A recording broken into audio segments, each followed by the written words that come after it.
C'était l'épisode de ma vie où j'ai eu l'impression de voir un autre monde.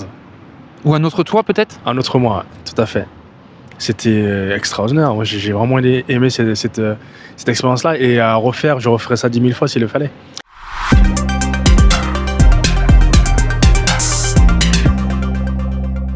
Bonjour à tous, on se retrouve aujourd'hui sur les bords de Loire, très proche du pont d'Anceny comme vous pouvez le voir.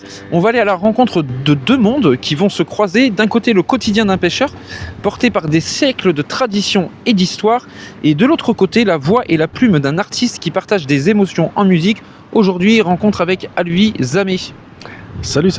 Bonjour Alvi. Bonjour. Un bel événement en perspective qui va arriver sur la ville d'Ancenis-Saint-Gérion au courant du mois de décembre. Yes. C'est le 14. Tout à fait. Ça va se passer à la chapelle des Ursulines et c'est un concert qui est organisé par l'association Rhythm Light. Exact. Avant tout ça, on aimerait un peu en savoir un petit peu plus sur toi. Comment est arrivée la musique dans ta vie? Oula, la musique, elle a commencé exactement, on va dire, en 2006. En 2006, où j'ai perdu mon papa, que j'ai pas connu du coup. Et mon papa, il faisait de la musique, donc ça, j'ai appris ça après son décès. Et c'est suite à ça que je me suis dit, tiens, je vais essayer de suivre un peu ses traces. Donc on m'a dit qu'il faisait de la guitare. Donc je me suis intéressé un peu à la guitare et tout. Et puis c'est venu comme ça petit à petit. En 2008, j'ai commencé à faire des petites scènes un peu dans des petits cafés à gauche à droite dans la région parisienne. Et c'est vraiment, on va dire, en 2011-2012 où j'ai vraiment eu le déclic. Parce que j'étais à l'armée et en fait quand je suis allé en mission, j'ai eu le déclic là-bas en fait. J'étais en train de jouer pour la troupe et à un moment donné... Parce qu'à l'armée, on prend aussi, il y a des moments intenses, mais aussi on prend des bons moments ensemble. On arrive à partager et partager des émotions en musique. Et c'est ce que tu faisais, toi? Là, j'ai un peu forcé le moment de détente pendant la mission. Parce que c'était une mission assez tendue, on va dire. D'accord. Et en fait c'était plutôt égoïste à la base. Parce que j'avais besoin d'avoir ma guitare, d'avoir ma musique. Et en fait, j'ai imposé un petit peu le truc aux autres quoi, en fait. Et finalement ça a pris parce que les gens ils ont dit en fait on avait besoin de ça quoi. Très bien. Donc on a fini par faire des soirées cohésion où je faisais de la musique pour tout le monde et j'ai même commencé à donner des cours de musique, des cours de guitare, enfin c'était parti magnifique, en club med presque quoi. Donc c'est pour ça que je dis que j'ai imposé le truc et c'est là que j'ai eu le déclic en me disant en fait ouais, c'est bien beau tout ça mais en fait vas-y arrête quoi, fais la musique quoi. Et quand je suis rentré de cette mission, Tu sentais un peu qu'il fallait prendre le train qui se présentait à toi à ce moment-là, ouais. C'était ta passion, avoir la guitare dans les mains, gratter les cordes, c'était... Complètement. C'est comme je dis, parce que en fait cette mission, elle est... Pourquoi je dis que c'est là que j'ai eu le déclic, c'est parce que, comme je disais tout à l'heure, elle était tendue cette mission. Et on pouvait perdre la vie à tout moment. Et pourtant, il y avait quand même ce petit rayon de soleil, ce petit moment où on chantait, ces petits moments où je voyais des gens qui avaient des années d'expérience dans l'armée, en train de verser des larmes pendant que je jouais. Je sentais qu'il se passait un truc. Et à ce moment-là, je me suis dit, maintenant, en fait, vas-y, quoi, fonce. Il faut se lancer dans la musique. Carrément. Est-ce que c'est facile comment tu as appris la guitare en fait? On a pris une guitare, on apprend tout seul, on se fait accompagner, on s'aide. Sur quel type de musique tu t'es dirigé sur les premiers Pour moi, ça a été assez facile. C'est vrai que c'est la première fois que j'ai commencé à jouer un morceau et qu'on m'a dit mais attends, t'arrives à jouer, à chanter en même temps? C'est là que j'ai tilté, je me suis dit ah ouais c'est vrai en fait c'est pas évident en fait, mais j'arrive à le faire. C'était presque inné chez toi quoi. Il y avait une facilité quand même qui était déjà remarquée. Carrément. Et je remercie les ancêtres, mon père, enfin tous ceux qui m'ont légué ce don, j'ai envie de dire. Mais j'ai appris tout seul, donc j'ai commencé à faire mes premiers accords tout seul et j'ai commencé par jouer des musiques de Bob Marley. La première chanson que j'ai jouée c'était Redemption Song de Bob Marley, enfin surtout l'intro de Bob Marley que j'ai commencé à jouer. Et ensuite j'ai appris d'autres chansons, How Many Times, Crazy Birders, et ensuite j'ai commencé à écrire mes premiers morceaux en fait.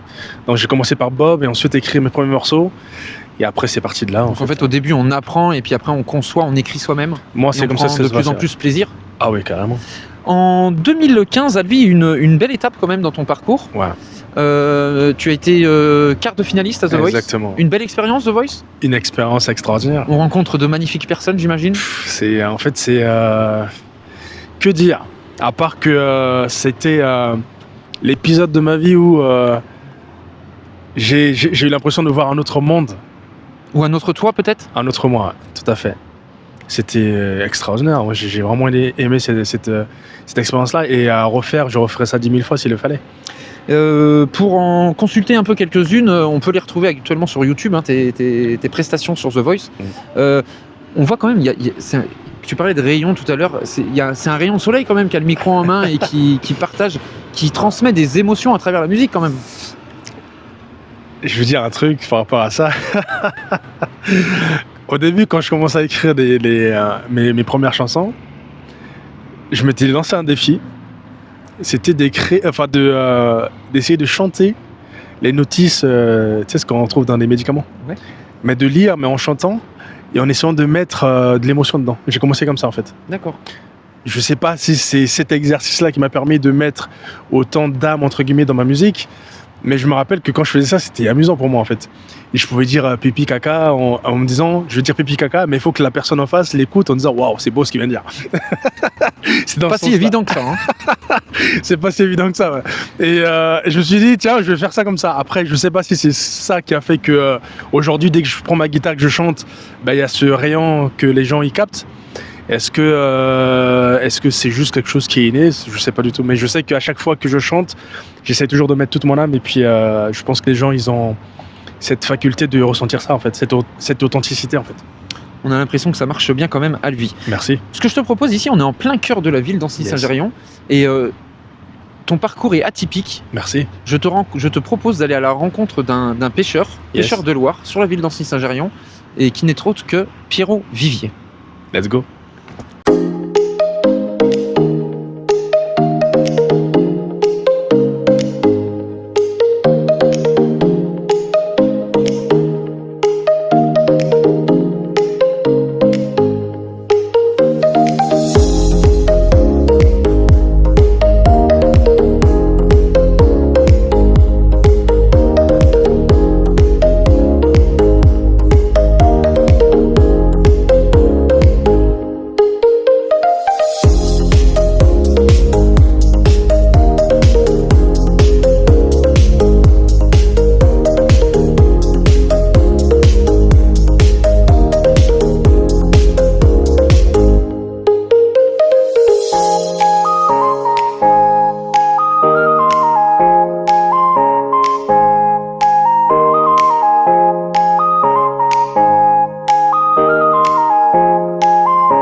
À Ancenis, au fil de la Loire, certains connaissent chaque remous du fleuve.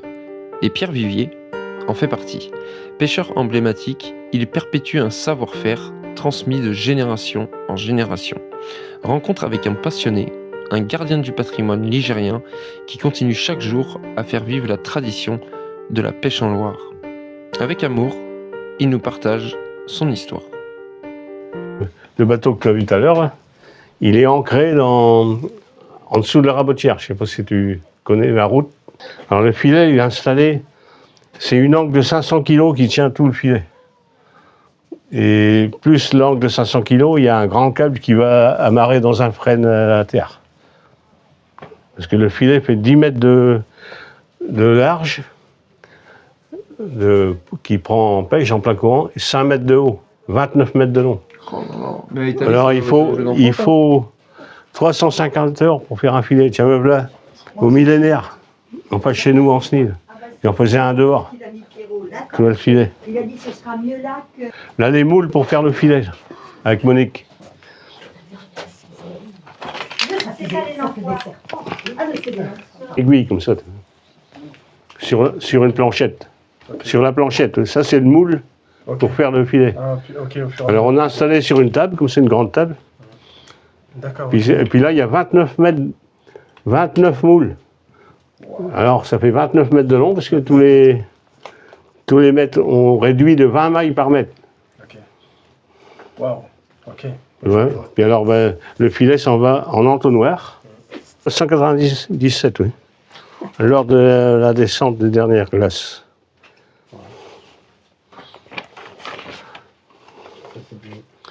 Alors moi, j'ai commencé la pêche en 62-63.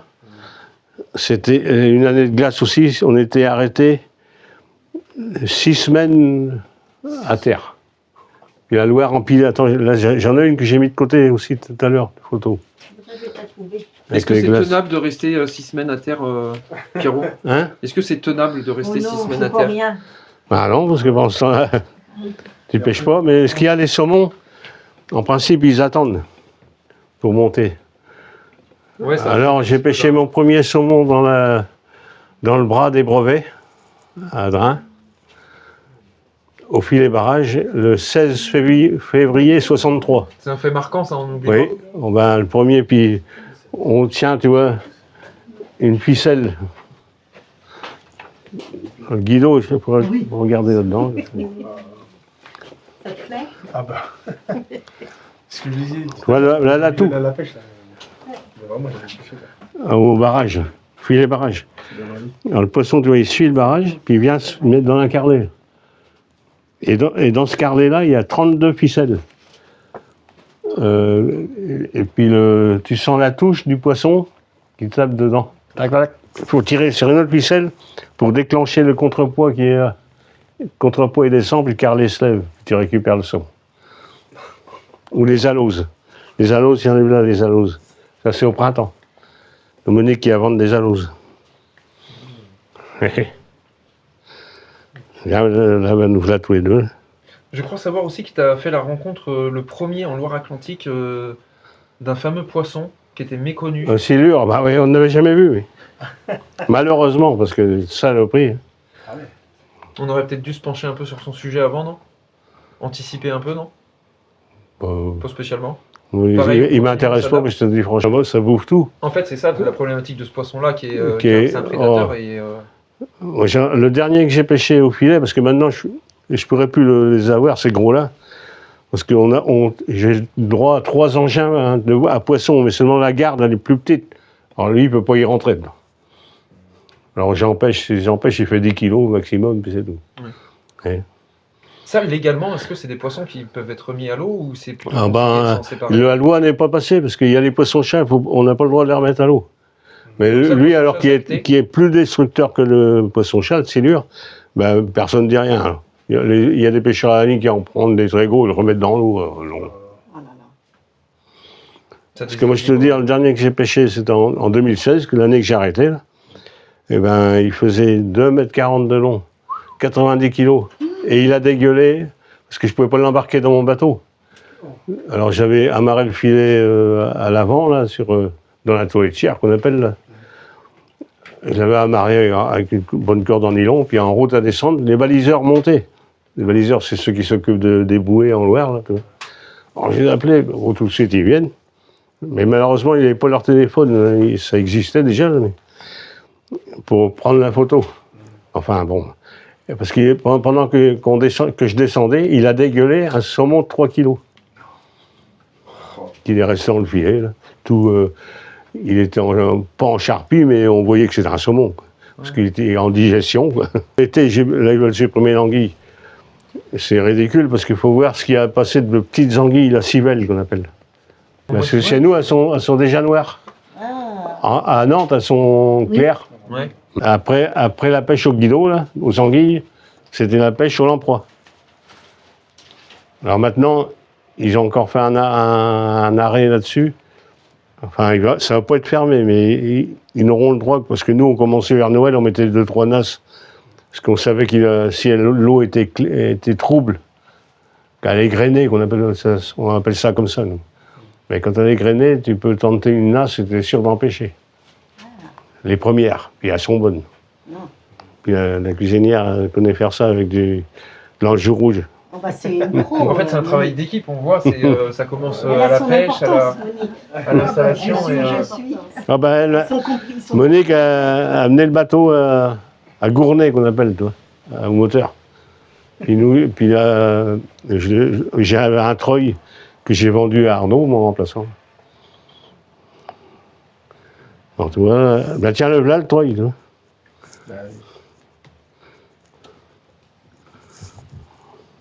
Là, il y avait une belle pêche de lamproie.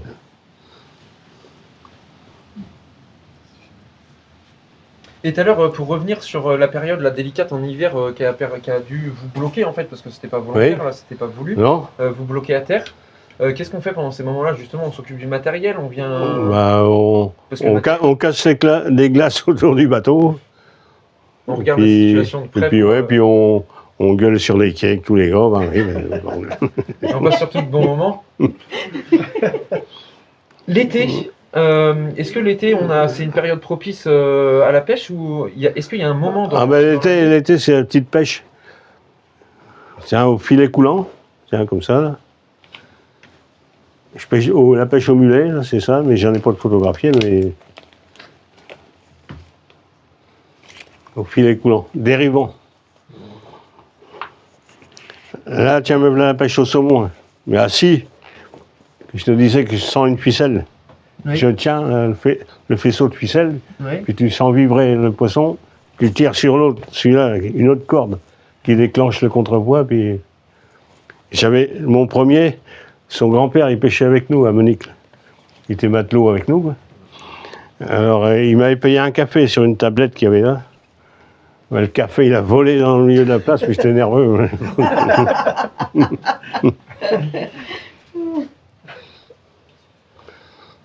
Bah, tiens, l'été, c'était ça, là.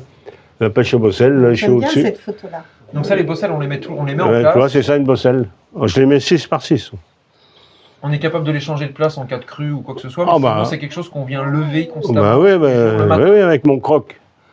Le matin aux aurores. Bah oui. Moi, il me fallait. Et j'entendais jusqu'à 70-80 bosselles. À relever comme ça. Ouais. Ah oui, carrément. Alors, il fallait que je réfléchisse dans la nuit, parce que j'ai changé de plan. Est-ce que des fois, il y en a qui manquent à l'appel parce qu'on a. Ah bah, c'est avoir- arrivé. Ouais. Pas souvent, mais j'ai eu des vols. Alors, c'est pour ça qu'on mettait pas de bidon. En principe, on devait mettre un bidon au bout, mais je leur disais aux gardes, on met pas parce qu'ils nous baissent tout. Alors, ils me laissaient tranquille. Pour ça, j'étais pas trop mal vu. Et quand est-ce qu'on prend soin du bateau? Hein? Quand est-ce qu'on Ah prend bah, au soin mois du de bateau septembre. qui nous sert À ce moment-là, c'était le coltarage. On se réunissait, les baliseurs, les pêcheurs, puis avec un tracteur de l'île Verte. Dans l'île Verte, il y a Jean-Paul Époudry, tu le connais peut-être, non? La famille Époudry, c'est une grande ferme à l'époque. Quoi. Alors, il venait avec son tracteur, on amenait le bateau à terre où on était tout à l'heure, là, que vous avez embarqué. Là, puis il allait me les poser sur la rampe. Là. Puis après au Karcher. Ah ben dans le temps, il fallait le tirer en équipe à 7-8 pour les mettre à terre, puis les relever. Et donc le coup de Karcher suffisait ou est-ce qu'on Ah ben, nous, avant les Karcher, il fallait les brosser, quoi. Ouais. Puis des seaux d'eau, allez, vas-y. Puis après, on laissait bien sécher, puis le surlendemain, c'était du coltard, avant c'était du vrai goudron qu'on s'en mettait partout, mais après c'était du black plus fluide et c'était mieux. Et donc ça servait à imperméabiliser.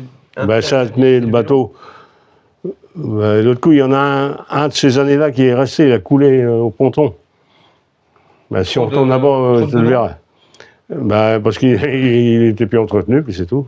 C'était plus à moi, c'était à Brouwer. Puis il est vieux, maintenant il ne peut plus s'en occuper. Et un jour, quand tu t'occupais d'un bateau comme ça, à goudronner pour rentrer bientôt en presque saison, il ne t'aurait pas arrivé un fait majeur, un moment qui restera ancré à vie chez toi?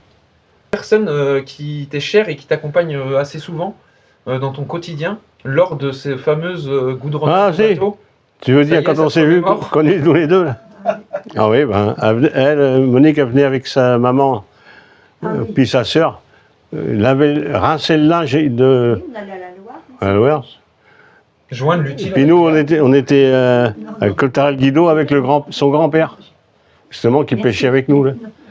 Parce que l'été, c'est là qu'on coltarait les... D'accord. Alors lui, le Guido, on faisait en dehors. Et puis là, qui s'amène, puis... Bonjour, madame et mesdemoiselles.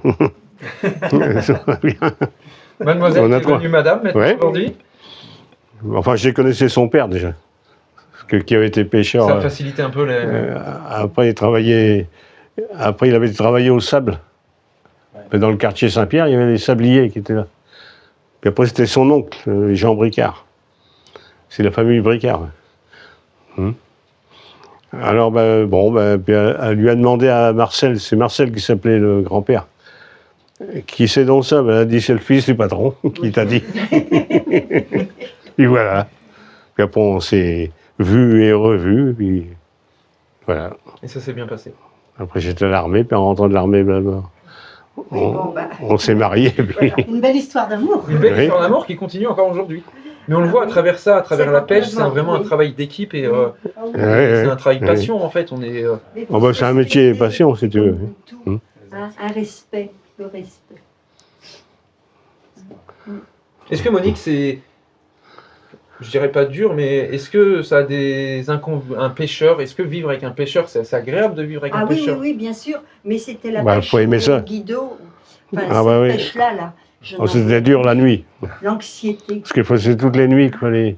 Puis c'est souvent. S'il y avait beaucoup de crues, on dormait dessus, Oui. et puis fallait lever au moins toutes les 2 heures, alors, tu vois, secouer le filet, puis C'était dur, hein. puis on a eu des coups durs, tiens, comme Arnaud, on est réparé un cet été, Donc on voit partir le mari, mais oui. on est aussi pressé qu'il rentre quand même. Non, non, j'allais. Mais à la fin. puis un coup, j'ai failli me noyer, puis après, elle disait, alors j'irai après, toujours j'y avec allais toi. toujours. On allait, même que j'éclairais ou faisais peu de choses, mais je bricolais, je travaillais, je faisais quand même quelque Moi, chose. tu secouais la queue ou que c'était moins oui, lourd. Hier, là-bas, secoué, toi. Oui. C'était moins lourd. Oui, j'étais au bout. Oui, c'était moins lourd. Bah, t'es pas Mais, rendu au bout, là, encore, mais... Je voulais pas le laisser. Hein. J'éclairais, on avait des. Aujourd'hui, ben, ils sont modernes. Après, j'avais un phare. On modernisé, on est resté comme Mais il n'y a ça. qu'à la fin, il y avait un Avec phare. la bonne à l'authenticité quoi. Oui, oui, Oui. oui, oui. Alors, on avait des grosses lampes. Puis Pierrick, notre jeune, enfin l'aîné, il venait avec. Ah ben, il faisait... Quand il travaillait, on en a un de 58 ans, là, on l'avait eu de bonne heure, tu vois, puis il a été élevé avec nous dans l'eau. Dans l'eau. Même Cyril. Puis même Cyril, mais lui, après, il était baliseur. Dans le soir, il pouvait venir. Il faisait la première levée, on tendait vers 5 heures. C'est à la saison, mettons. C'est Au noir, le quoi. matin ou Non, le soir. le soir? Et puis après, on relevait à 10 heures. Alors, on le prenait. Oui, puis après, soit si ça ne salissait pas trop, on relevait à 3 heures du matin, ou alors à minuit, si ça salissait, il On fallait laissait. secouer. Puis on arrêtait vers 4-5 heures du matin, des fois on en avait marre, on rentrait. Donc ça, c'est vraiment la pêche. Oui, mais... Ça doit pas être évident sur la Loire sans lumière. Non. Oui, puis Oh, ben là, sur l'eau, je vois toujours clair. Moi. Même lui, tiens, il est venu hier soir nous voir, Pierrick, parce qu'il a une licence de pêche amateur comme moi. Mais il a traversé l'île. Non, il est venu là, en bateau. Ben, il n'avait même pas de lampe ni rien du tout, mais lui, il voilà. a mis. On met toujours une pénombre sur l'eau. Mais quand on l'apprivoise depuis un petit moment, cette Loire, bah, on est. Oui, On oui. n'est pas sans Mais faut repère, toujours quoi. enfin, en vieillissant, il faut toujours être vigilant quand même. Faut Oui. pas sous-estimer les Oui, risques. Quoi. oui, oui, toujours, oui. Puis en vieillissant, on voit davantage, on voit différemment. Oui. Ça arrive de Ouais. pêcher en pleine pluie intense. Ça arrive. Ah bah oui, ah bah Ah, ça, Puis ça fouille. On se Enfin, co- oui, ça fouille. on s'occupe pas de ça. Si. Ah bah non, non, On est bien équipés. Hein. oui. Bah, ils sont pas là, ils chiraient, mais... Oui, oui, oui, mais non, oui. Mais il y a plus de poissons à ce moment-là ou c'est. Hein? Il y a plus de poissons à ce moment-là quand il pleut plus ou c'est. Oh, bah, non, Non, mais il faut y aller. quand les anguilles descendent, elles descendent. Hein, puis, on s'occupe pas s'ils mouillent en haut, elles sont dans l'eau. Hein. Oui. Quand c'est le moment, oui. Puis même pour pêcher que de la brème ou des gardons, eh bien, on a des fois l'onglet, mais bon, c'est comme ça, faut bien. C'est notre gagne-pain. C'est ça. Oui. Sacrée histoire de chez Monsieur Pierrot Vivier quand même. Hein. Extraordinaire. Personne passionnée. En fait, on a un peu le miroir d'Alvi là, quand même. Un peu. Quelqu'un qui est passionné, qui prend plaisir à partager, qui transmet. Tout à fait. C'est moi, je t'avoue, j'ai pris une claque en fait. Je sais pas si on voit un peu dans la vidéo. Je parle pas beaucoup parce que je le regarde, je l'observe. Et il m'a fait penser justement à mes anciens. Mon grand-père, par exemple, il m'a transmis énormément de choses, en fait. Et à chaque fois qu'il parlait, qu'il raconte un truc, j'étais captivé, en fait. J'étais capté par son C'est histoire. ce que j'allais dire, on a capté la fibre de la transmission, du plaisir Tout à de fait. partager, les façons de faire, parce que Exactement. vraisemblablement, à les écouter, il n'y avait pas excessivement d'embûches chez Pas nos du tout. anciens. Exactement. Ils avaient toujours, ils réussissaient toujours à rebondir, à Exactement. passer au-dessus. Et c'est ce que j'ai ressenti avec lui. Et l'authenticité qu'il a. Et à la base, je me suis dit, bon, je vais lui poser plein de questions, en vrai. Mais il y répondait déjà au Il fur et à répondait mesure. déjà, quoi. Et puis, en fait, j'ai eu plus envie de l'écouter que de l'interrompre ou de lui questionner, parce qu'il savait très bien. Enfin, tout de suite, en fait, on sentait tout de suite le gars qu'il habitait par ça, quoi. Et puis, ça fait des années qu'il. J'ai envie de dire qu'il surfe là-dessus, quoi. C'est magnifique. Je vais te montrer un petit extrait vidéo, Alvi. Yes. Tears, my heart is dry. I don't laugh and I don't cry. I don't think about you all time, but when I do, wonder why. Bana Congo botelema, oya koyoka. Ça c'est l'Afrique. Tembo oyo, bonabiso nyoso, bana mbokae, oh Congo, Congo nabiso ye, botelema yo,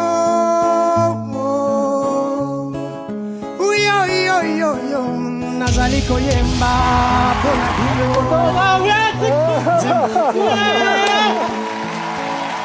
one day baby will be yours. Souvenir, Alvi. Que d'émotions. Beaucoup d'émotions. Énormément. Ah oui, carrément. Ça rappelle de bons souvenirs. Très bon souvenir. Très bon souvenir. Ouais. Donc là, à l'heure d'aujourd'hui, comment ça se passe dans ta carrière? Tu continues à écrire? Je continue à écrire. Je continue à faire ce que j'aime. Et ce que j'aime le plus, justement, dans la musique, certes, écrire et faire mes morceaux, mais c'est surtout de prendre des chansons qui m'ont bercé, qui m'ont animé avant que je fasse la musique ou quand j'étais plus jeune. Et c'est d'essayer de les transformer un peu à ma sauce. Ça, c'est genre, je prends un malin plaisir à le faire, en fait, de prendre le D'accord. truc et de me dire, bon, ça a déjà existé. Qu'est-ce que je ressens, moi, en fait, quand je l'écoute? Ce que je ressens, j'essaie de le transmettre, en fait, Super. en réadaptant la chanson. Donc oui, je prends du plaisir. Aujourd'hui, j'ai créé mon label qui s'appelle Opitawa. J'essaie d'accompagner au maximum toute personne qui essaie de découvrir la musique. Donc je fais de l'accompagnement artistique, de la découverte aussi musicale. Et puis je m'autoproduis avec ça. Donc la musique, pour moi, aujourd'hui, je suis dedans. Je continue encore et encore à essayer même de dénicher des nouveaux talents, des choses comme ça. Et puis d'essayer de les pousser à ce qu'ils réalisent leurs rêves, comme j'ai pu le faire avec The Voice et puis d'autres projets, quoi. On le sent bien, le partage et la transmission est important chez toi. Toujours. Très, très important.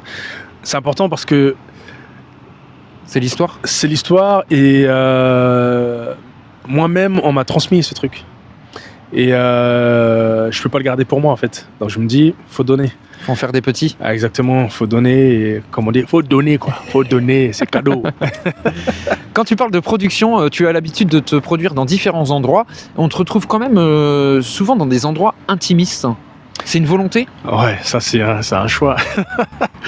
C'est un choix parce que y a. Alors, pour revenir un peu dans mon parcours, j'étais quart de finaliste de The Voice. Ensuite, derrière, j'ai tout de suite signé chez Sony, avec qui j'ai fait un album qui s'appelle Toucher les étoiles. Maison de disques de grands noms en France. Quand Ah même, oui. J'ai même la fierté de dire à chaque fois que je suis signé, j'étais signé dans la même maison de disques que Michael Jackson, donc forcément. Ouais, donc il y a ça. Donc ensuite, il y a eu plein de scènes que j'ai fait, des grosses scènes. Une grande tournée que j'ai fait avec TF1 où j'ai fait avec plein de publics extraordinaires. Et à un moment donné, j'avais eu envie de revenir un peu à la base, quoi, par ce que j'ai commencé. En gros, jouer dans des cafés-clubs, des scènes ouvertes, des choses comme ça. En face à face, presque. En face à face, quoi. Je dis pas que c'est pas bien le grand public, mais j'avais besoin de ça et puis me reconnecter. En fait, j'avais besoin de me reconnecter à l'humain. En fait, ce qui est particulier avec le grand public, c'est qu'il y a du monde. Des fois, on ne les voit pas parce qu'ils sont dans le noir. Et tu chantes, il y a énormément de monde, c'est beaucoup d'amour d'un seul coup. J'avais besoin d'un truc j'avais besoin de recevoir l'amour les yeux dans les yeux, Voilà, c'est ça. avec les gens vraiment très proches et partager ce truc en fait. Et finalement, à la base, c'était vraiment une petite pause, un petit break par rapport à, on va dire, l'engouement qu'il y avait de The Voice, le grand public. Au final, je me suis dit non, mais en fait, c'est ce qui me correspond le mieux en fait. Ce côté intimiste avec les gens, de partager réellement la chose, de pouvoir exprimer face to face, j'ai envie de dire, avec le public. Ça peut même m'arriver de jouer dans un restaurant ou dans un bar où il y a une personne qui arrive qui est un peu améchée, tu vois, qui est un peu trop bu, et qui vient avec moi sur scène, quoi. Et qui vient me tenir l'épaule et tout, et je continue en fait mon Ouais, c'est truc. des moments magiques de partage et Voilà, c'est sa vie, quoi. l'authenticité à l'état pur, quoi. Exactement. Je dis pas que c'est ce que je préfère, mais sa vie, il se passe un truc. Je suis pas juste figé là, voilà, je suis en interaction avec tout ce qui se passe autour, quoi. Et ça, j'adore ça, quoi. Super. C'est ce qui va se produire exactement le 14 décembre. Le 14 décembre, c'est ce qui va se passer. À la Chapelle des Ursulines, c'est orchestré et organisé par l'association Rhythm Light, Exactement. qui officie derrière tout ça. Qu'est-ce qui va nous attendre lors de cet après-midi concert à la Chapelle des Ursulines? Il ne faut pas tout nous dévoiler, mais on peut donner quelques petites lignes quand même. Quelques petites lignes. Déjà, pour les personnes qui ont l'habitude de me voir sur scène, ces derniers temps sur scène, sachez que ça va être différent. Sûr.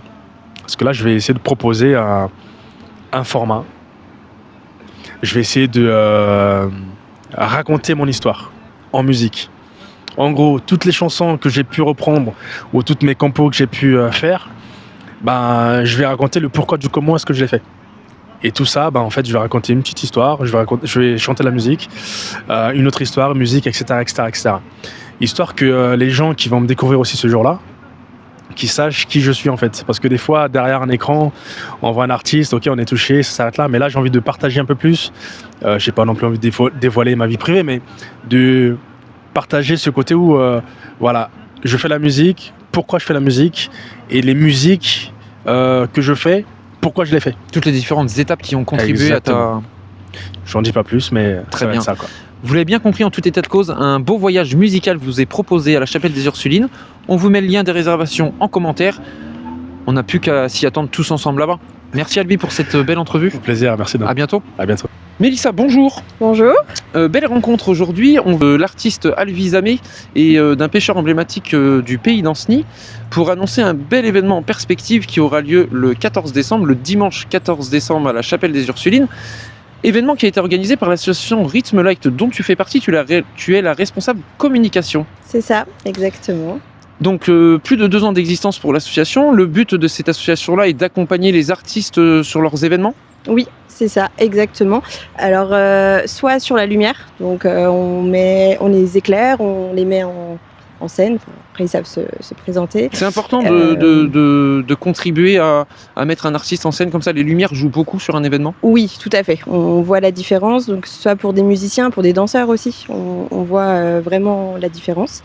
Alors, en général, les artistes sont assez contents puisque c'est des artistes locaux qui n'ont pas forcément de la lumière sur scène. Quand ils On les met à l'aise, on les met dans un petit cocon. Voilà, c'est ça. D'accord. Et pour le public aussi, c'est beaucoup plus agréable. Très bien. Ça, c'est une partie de l'organisation de chez Rhythm Light. Et il y a aussi la deuxième partie. Vous avez organisé différents concerts acoustiques dans des lieux emblématiques de la ville d'Ancenis-Saint-Gérion.